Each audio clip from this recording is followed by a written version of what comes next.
नहीं है तो वक्ता क्या कर सकता है।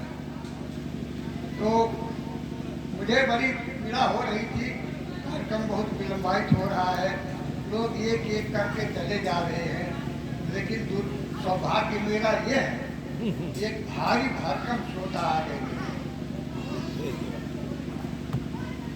गवार, एक भारी भरकम, शरीर से नहीं कह रहा हूँ भारी भरकम, ज्ञान से भारी भरकम, कविता से भारी भरकम, जानकारी से भारी भरकम बैजनाथ गवार। और आपको बताऊं, जब भी मैं इनको गवार कहता हूँ मुझे बहुत नागवार लगता है, लेकिन अब वो नाम बदल नहीं सकते। चलिए, जिस पुस्तक का लोकार्पण हुआ है ये राम कथा का एक अंश है, और आप सब जानते हैं राम कथा के 2-3 पक्ष बहुत महत्वपूर्ण हैं। एक धार्मिक पक्ष, आध्यात्मिक पक्ष और भक्ति पक्ष, लेकिन सबसे महत्वपूर्ण जो है वो है लोक पक्ष, लोक कल्याण।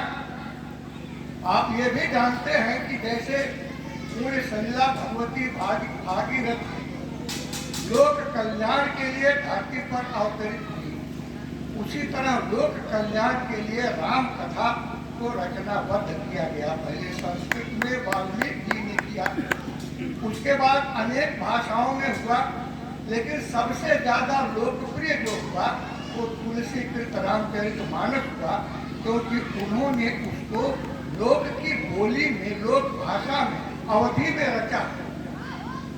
और आप लोग पढ़े होंगे, जानते होंगे कि इसके कारण बनारस में उनको बहुत दंडित भी किया गया, प्रताड़ित भी किया गया था कि आपने रामचरितमानस को क्यों लिखा अवधि में, संस्कृत में क्यों नहीं लिखा। तो मैं इस बात पर आना चाहता हूँ वो ये है कि रुद्रनाथ जी ने ये खंडकाव्य आज के युग में लिखा है, तो कहीं न कहीं जब आप पौराणिक कथाओं पर लिखते हैं खंडकाव्य या कविता, तो कहीं न कहीं आपको उससे थोड़ा अलग होना पड़ता है और नई जमीन पर आना पड़ता है, नहीं तो उसका मतलब नहीं निकलता। तमाम नरेश मेहता ने लिखा संशय की एक रात। संशय की एक रात में वो समुद्र के किनारे बंदर, भालू और भगवान राम बैठे विचार कर रहे हैं कि लंका पर चढ़ाई करें कि न करें। वहां पर बानरों की बात, भालुओं की बात राम मानते हैं, मतलब ये कि विराट मानव लघु मानव की बात मानता है, ये है उसका नयापन। और इसी तरह मैथिली शरण गुप्त ने लिखा साकेत, वो भी पौराणिक कथा है जो छूट गया था रामचरितमानस में, रामायण में, वो उन्होंने लिखा। पर सबसे ज्यादा जो बात कौंधती है वो ये कि स्त्री विमर्श का इतना बड़ा उदाहरण मैथिली शरण गुप्त ने उस जमाने में दिया।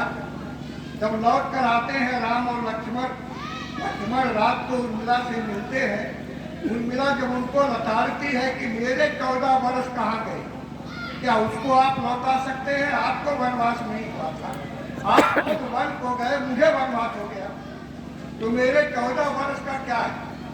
लक्ष्मण जी जवाब नहीं दे पाए। तब कहते हैं प्रिय मैं तो तुम्हारा दास।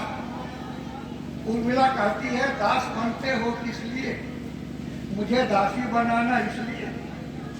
यह स्त्री विमर्श का इतना बड़ा उदाहरण है कि पुरुष स्त्री को दासी बनाने के लिए खुद दास भी बनने के लिए तैयार है।